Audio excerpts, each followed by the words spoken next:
আজি আপোনালোকক দেখাবলৈ আহিছোঁ আমাৰ ঘৰৰ পাচলি বাৰীখন। ইয়াত এতিয়া বৰ্তমান বেঙেনা লাগিছে। বেঙেনা চাৰিওফালে জংঘলে ভৰি পৰিছে, কাৰণ মই সদায় আহিব নোৱাৰোঁ। আজি বন্ধৰ কাৰণে আহিছোঁ।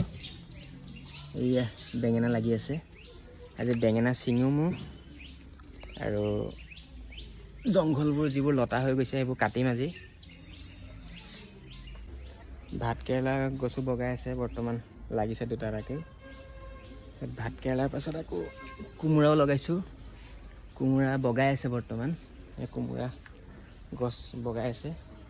আৰু এইফালে এইখিনি আছিল মৰিচা। মৰিচা এতিয়া বৰ্তমান বুঢ়া হৈ গ'ল, আৰু বাকীখিনি খোৱা হ'ল।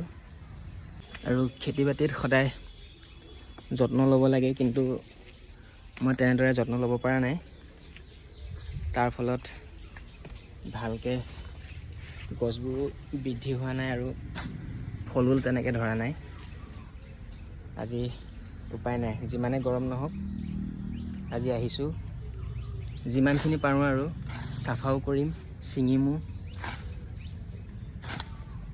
ৰ'দতে কাম কৰি আছোঁ, উপায় নাই।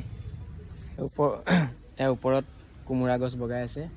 এইয়া কোমোৰাই কলি পেলাইছে। আৰু বেছি শাক পাচলি লগাব পৰা নাই। বেঙেনা, জলকীয়া, ভাত কেৰেলা আৰু কোমোৰা পুলি লগোৱা হৈছে। আৰু সিফালে বাৰু ৰঙালাও লগাইছোঁ, বগাইহে আছে। এতিয়ালৈকে খাব পোৱা নাই বাৰু কোমোৰা ৰঙালাও। খালি ভাত কেৰেলা, বেঙেনা আৰু জলকীয়াহে পাৰিছোঁ। এইখিনিও জলকীয়া, এইখিনি ফিৰিঙি জলকীয়া। এইখিনি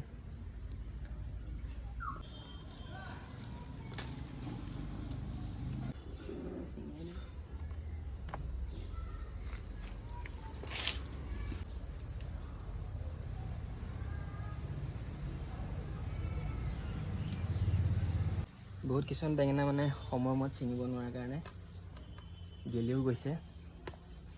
উপায় নাই আৰু এতিয়া যিকেইটা পাইছোঁ ছিঙি লৈছোঁ। গছৰ পৰা ছিঙিছোঁ এইমাত্ৰ, কিন্তু জলকীয়াকেইটা কালাৰ চাওক, হালধীয়া। দেখি কেনেকুৱা লাগিছে বাৰু? জলকীয়া গছজোপা চাওক, মোৰ সমান ওখ হৈছে। ফিৰিঙি জলকীয়া। গোটেই জলকীয়া পকি আছে, ছিঙিবলৈ এলাহ লাগি গৈছে গৈ। খালি জলকীয়া হৈ গৈছে, জলকীয়া। এইখিনি আজি ছিঙিলোঁ, ভাত কেৰেলা, বেঙেনা আৰু এইখিনি জলকীয়া। এইখিনি মিনিমাম 1.5 কেজিমান হৈছে আৰু জলকীয়া।